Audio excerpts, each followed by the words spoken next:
இப்போது நம்மோடு இருக்கிற சாதனையாளர் மாணவர் ஜீவித் குமார். நீட் அப்படின்னா அரசு பள்ளி மாணவர்களால் சாதிக்க முடியாது என்று சொல்லிக் கொண்டிருக்கிற காலகட்டத்தில் கடந்த 3 ஆண்டுகளாக ஒரு மாணவர் கூட நீட்ல வெற்றி பெற்று மருத்துவக் கல்லூரிக்கு போகல அப்படிங்கிற நிலையில அன்மகள் அனிதாவுக்கு நான் சத்தியம் செய்து கொடுத்தேன். கட்டாயம் இந்த இடத்தில் ஒரு அரசு பள்ளி பிள்ளையை, கிராமத்து பிள்ளையை நான் படிக்க வைப்பேன் என்று சத்தியம் செய்து கொடுத்துவிட்டு தான் என்னுடைய அரசு ஆசிரியர் பணியை ராஜினாமா செய்துவிட்டு 3 ஆண்டுகளாக களத்தில் நிற்கிற சமூக ஆசிரியராக கடந்த ஆண்டு இதே பள்ளியில், இதே நுழைவாயிலில், இதே இடத்தில் மாணவர் ஜீவித் குமாரிடம் கேட்டேன், ஓராண்டு உன்னை படிக்க வைக்க நான் தயார், நீ எனக்கு என்ன வாக்குறுதி கொடுப்பாய் நான் கேட்டேன். 650க்கு மேல மார்க் எடுப்பேன் அப்படின்னு வாக்குறுதி கொடுத்த இடம் இதே இடம். அந்த பதிவை கொஞ்ச நேரத்துக்கு முன்னாடி நீங்க பாத்திருப்பீங்க. இந்த ஆண்டு ஓராண்டு கோச்சிங் சென்டர்ல சேர்த்து படிக்க வச்சோம். நாமக்கல்ல SRV அப்படிங்கிற தனியார் நிறுவனத்துல பயிற்சி மையத்துல சேர்த்து படிக்க வச்சோம். அவங்களும் நமக்கு நிறைய சலுகைகள் கொடுத்தாங்க. அமெரிக்கால இருந்து காட்வின் அப்படிங்கிற ஒரு தோழர் 75,000 ரூபாய் கொடுத்து நிதி உதவி செஞ்சாங்க. அவங்களுக்கும் இந்த நேரம் நன்றி. இதை போல நிறைய பேர் சேர்ந்து உதவி செய்து கூட இருந்த ஆசிரியர் அருள்முருகன் அவரோட உதவியால இந்த மாணவர் அடையாளம் காணப்பட்டார். ஒரே வார்த்தை தான், சிலபஸ் கொடுத்தா நான் படிச்சு காட்டுவேன், ஜெயிச்சு காட்டுவேன்னு சொன்னா சிலபஸ கொடுத்தோம், பயிற்சி மையத்துக்கு அனுப்பணும். இன்றைக்கு அவன் சாதித்திருக்கிற சாதனை 664 மதிப்பெண்கள் பெற்று இந்திய அளவிலான அரசு பள்ளி வகையில் சாதனை செய்திருக்கிறான். உங்களுடைய கைதட்டல் ஒளி அங்க இருந்து இங்க எனக்கு கேக்குதுன்னு நம்புறேன். சொன்னால் உங்களால் நம்ப முடியாது.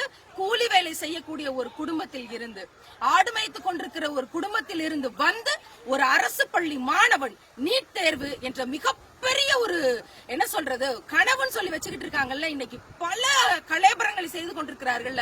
மிக சாதாரணமாக 664 மதிப்பெண்களை பெற்று இன்றைக்கு இந்திய சாதனை செய்திருக்கிறான் என்றால் எங்கள் பிள்ளைகளால், அரசு பள்ளி பிள்ளைகளால், கிராமப்புற பிள்ளைகளால் முடியும், கட்டாயம் முடியும். சிலபஸ் கொடுத்துட்டு நீங்க எக்ஸாம் வைக்கலங்கிறதா பிரச்சனை.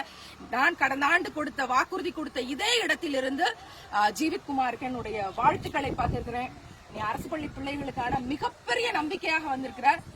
அனிதாவுக்கு செய்து கொடுத்த சத்தியத்தை காப்பாத்தி இருக்கிற ஒரு ஆண் அனிதாவாக, வெற்றி பெற்ற பிள்ளையாக உன்னை நான் பார்க்கிறேன். 18 பிள்ளைகள் செத்து போயிருக்காங்க நம்பிக்கை இல்லாம. ஆனால் ஜீவித் குமாரை உலகத்திற்கு அறிமுகம் செய்கிறேன். இனி ஒரு பிள்ளை நீட்ங்கிற பேர்ல சாக கூடாது. உங்களை போல ஒரு பிள்ளை ஜெயிச்சு காட்டியிருக்காண்டா, உங்களை போல ஒரு பிள்ளை சாதிச்சு காட்டியிருக்கான். இதுக்கு முன்னாடி உங்களால வெற்றி பெற முடியுங்கிற நம்பிக்கை கொண்டு வந்து வச்சிருக்கான். இனிமேல் எந்த பிள்ளையும் நீட் என்ற பெயர்ல தற்கொலை செய்யக்கூடாது. இதோ உங்களுக்கான சாதனையும், சாதனை செய்ய முடியும் என்ற நம்பிக்கையும். நீ சொல்லு ஜீவித், என்ன சொல்ல போற உன்னோட மாணவர்களுக்கு, அரசு பள்ளி பிள்ளைகளுக்கு? கவர்மெண்ட் ஸ்கூல் ஸ்டூடெண்ட்ஸ்னால முடியாதது எதுவும் கிடையாது. எல்லாரும் சிலபஸ் கொடுத்து படிச்சா கண்டிப்பா அச்சீவ் பண்ணலாம். இதுதான், சிலபஸ கொடுத்தா கட்டாயம் அச்சீவ் பண்ணலாம் அப்படிங்கறது தான் அரசுக்கு. அதை தான் பரிந்துரை செய்யறோம். இதை குறித்த பரிந்துரைகள் முழுவதையும் அரசின் கவனத்துக்கு கொண்டு வர போறோம். என்ன மாற்றங்களை செய்தால் எங்கள் பிள்ளைகள் எதிலும் வெற்றி பெற முடியும் அப்படிங்கறத நிச்சயமாக அனிதாவுக்கு செய்து கொடுத்த சத்தியத்தை இந்த 3 ஆண்டு கால போராட்டத்தில் சமூக ஆசிரியர் சபரிமாலா நிறைவேற்றிருக்கிறேன். என் அன்பு பிள்ளை ஜீவித் குமார் அதை செய்து தந்திருக்கிறான்.